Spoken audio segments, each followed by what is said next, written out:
चलने वाले पत्थरों की कहानी तो आपने मेरी लास्ट वीडियो में देखी ही होगी, लेकिन चलने वाले पहाड़ों के बारे में आपका क्या ख्याल है? जिम टीवी की वीडियोस में एक बार फिर से खुशामदीद। नाजरीन, हमारी धरती अजीब व गरीब मिस्ट्रीज से भरी हुई है। बरमूदा ट्रायंगल से लेकर अंडर वाटर रिवर तक इस धरती में कई ऐसी पुरअसरार जगहें मौजूद हैं जिनको सिर्फ समझने के लिए बड़े बड़े साइंटिस्ट भी सर जोड़कर बैठे हैं।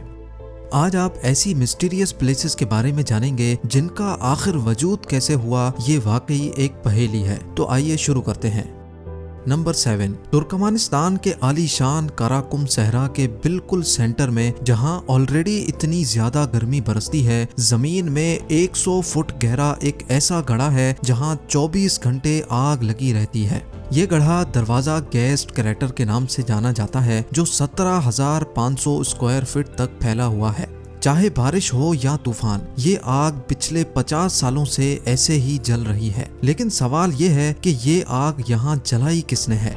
1971 में एक सोवियत जियोलॉजिस्ट यहाँ ड्रिलिंग का काम कर रहा था कि अचानक उनके नीचे जमीन खिसक गई और तभी ये गड्ढा बन गया था। लेकिन उनको यहाँ से अजीब सी स्मेल आने लगी। जब तहकीक हुई तो मालूम पड़ा कि इस गड्ढे से नेचुरल मीथेन गैस निकल रही है। क्योंकि मीथेन गैस डेंजरस होती है, इसी वजह से काफी कोशिश की गई कि जमीन से निकलने वाली इस गैस को रोक लिया जाए, लेकिन सारी कोशिशें नाकाम रहीं। आखिरकार माहौल को बचाने के लिए इस गैस को आग लगा दी गई। बस वो दिन और आज का दिन, ये आग आज भी ऐसे ही नॉन स्टॉप जल रही है। नंबर 6, ये अजीबो गरीब पहाड़ देखकर ऐसा लगता है जैसे पानी नहीं बल्कि बादलों के बीच में आइलैंड बना हो। ये माउंटेन माउंट रोराइमा के नाम से जाना जाता है, जिसकी हाइट 2810 मीटर्स है। दूसरे पहाड़ों के कंपैरिजन में माउंट रोराइमा का टॉप बिल्कुल फ्लैट है और यहाँ का वाटरफॉल दुनिया का दूसरा ऊंचा तरीन वाटरफॉल कहलाया जाता है। नेशनल जियोग्राफिक की एक टीम के मुताबिक ये माउंटेन 2 बिलियन ईयर्स से भी ज्यादा पुराना है और यहाँ पिछले लाखों सालों से कभी कोई इंसान नहीं जा पाया। यानी ये माउंटेन दुनिया से बिल्कुल कटा हुआ था। 1884 में ये माउंटेन पहली बार सर एवरार्ड ने सर किया था और तभी दुनिया को मालूम पड़ा कि ये ऊंचा तरीन पहाड़ ऊपर से बिल्कुल फ्लैट है।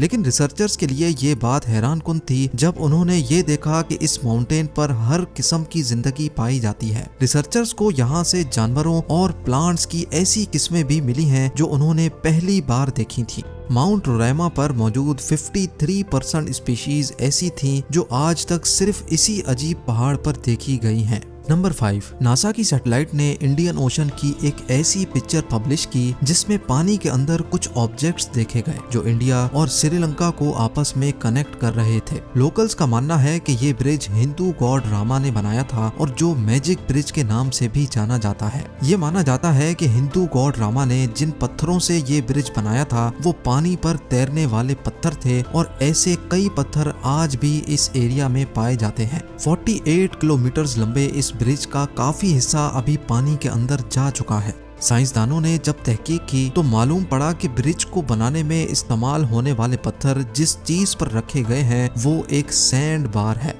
उनको इस बात के काफी सबूत भी मिल चुके हैं कि ये सैंड बार तो बिल्कुल नेचुरल है, लेकिन इस पर रखे गए पत्थर जरूर कहीं और से लाए गए थे। जब सैंड बार और उन पत्थरों की एज मालूम करने के लिए रेडियो कार्बन डेटिंग की गई तो जो मालूम पड़ा वो जानकर एक्सपर्ट्स भी चौंक गए। जी हाँ, उनको मालूम पड़ा कि ये पत्थर 7000 साल पुराने हैं, जबकि उनके नीचे सैंड बार की एज सिर्फ 4000 साल है। तो आखिर ये पत्थर यहाँ आए कैसे? ये साइंस के लिए एक बहुत बड़ी मिस्ट्री है।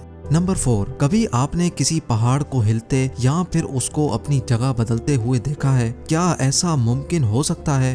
तंजानिया में गोरो अंकोरो कंजर्वेशन एरिया में मौजूद ये है एक ऐसा अजीबो गरीब पहाड़ जो हर साल 66 फीट तक अपनी जगह बदल देता है। यानी जिस जगह वो अभी मौजूद है अगले साल ये यहाँ से 20 मीटर आगे या पीछे मूव कर जाएगा, और वो भी बिल्कुल नेचुरली। हैरत अंगेज तौर पे अगर इस पहाड़ से थोड़ी सैंड लेकर उसको अपने घर में भी रख लिया जाए तब भी वो ऐसे ही मूव करेगी, और इस बात की गवाही खुद तंजानिया के फॉर्मर प्रेसिडेंट जकाया किकवाइटा ने अपनी प्रेस कॉन्फ्रेंस में दी थी। साइंटिस्ट ने इस मिस्टीरियस पहाड़ के मूव करने की वजह जानने के लिए कई एक्सपेरिमेंट्स किए और ये पता लगाया कि ये सैंड हिल कम से कम भी 30 लाख साल पुरानी है और ये तब से ऐसे ही अपनी पोजीशन चेंज करती आ रही है। एक्सपर्ट्स का मानना है कि ये सैंड हिल वोल्केनो से निकलने वाली ऐश है और इसी वजह से ये मैग्नेट की तरह काम करती है। अगर थोड़ी सैंड हवा में फेंकी भी जाए तो वो हवा में फैलने के बजाय एक दूसरे से चिपकी रहती है। लेकिन ये सैंड हिल अपनी जगह क्यों बदलती है, इसका असल जवाब अभी तक तलाश किया जा रहा है। नंबर 3, ये बात तो हम सब जानते ही हैं कि इस धरती पर 29% जमीन है और 71% पानी। वर्ल्ड मैप में अगर देखा जाए तो पूरी दुनिया के समंदर आपस में जुड़े हुए लगते हैं। ऐसा लगता है जैसे हमने सिर्फ इनको अलग अलग नाम दिए हैं, जबकि ये सारे आपस में जुड़े हुए हैं।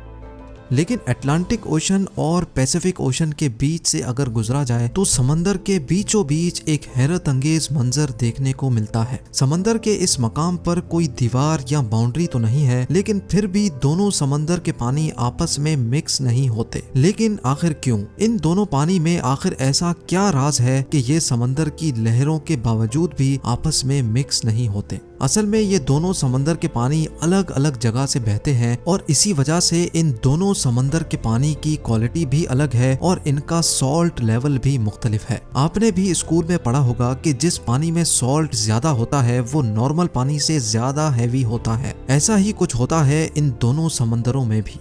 सॉल्ट के साथ साथ इनकी केमिकल कॉम्पोजिशन भी अलग है और यही रीजन है कि ये दोनों समंदर बिना किसी बाउंड्री के एक दूसरे में मिक्स नहीं होते। नंबर 2, इंडोनेशिया में एक आइलैंड है जो फ्लोरेस के नाम से जाना जाता है। इस आइलैंड के हरे भरे पहाड़ों में 3 अनोखी लेक्स मौजूद हैं।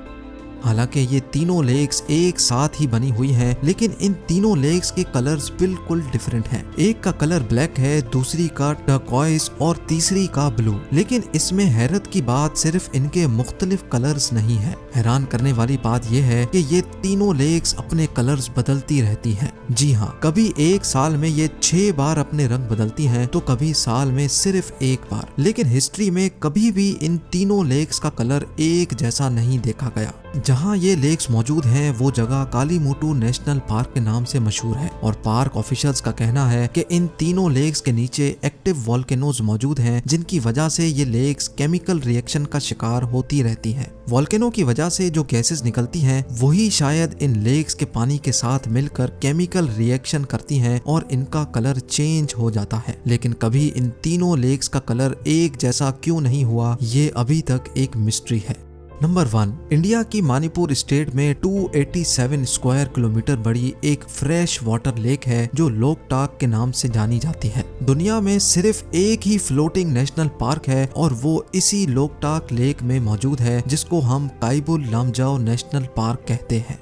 इस लेक में मजीद हजारों छोटे बड़े फ्लोटिंग आइलैंड्स मौजूद हैं, जिनमें से कई नेचुरली रिंग शेप के हैं। इन आइलैंड्स में कई पर आबादी भी बसती है और एक आइलैंड पर एक छोटा स्कूल भी खुला हुआ है। ये आइलैंड्स बायोमास के ऐसे टुकड़े हैं जो हर वक्त पानी के ऊपर ही फ्लोट करते रहते हैं। मजे की बात तो ये है कि यहाँ रहने वाले लोग भी हर वक्त खुद को हिलता हुआ महसूस करते हैं। इस फ्लोटिंग आइलैंड में हिरन की एक ऐसी किस्म भी रहती है जिसको सांगाई कहा जाता है। सांगाई पूरी दुनिया से खत्म हो चुके थे, लेकिन बाद में मालूम पड़ा कि इस फ्लोटिंग आइलैंड पर इनकी नस्ल अभी भी मौजूद है। उम्मीद है जेम टीवी की ये वीडियो भी आप लोग भरपूर लाइक और शेयर करेंगे। आप लोगों के प्यार भरे कमेंट्स का बेहद शुक्रिया। मिलते हैं अगली शानदार वीडियो में।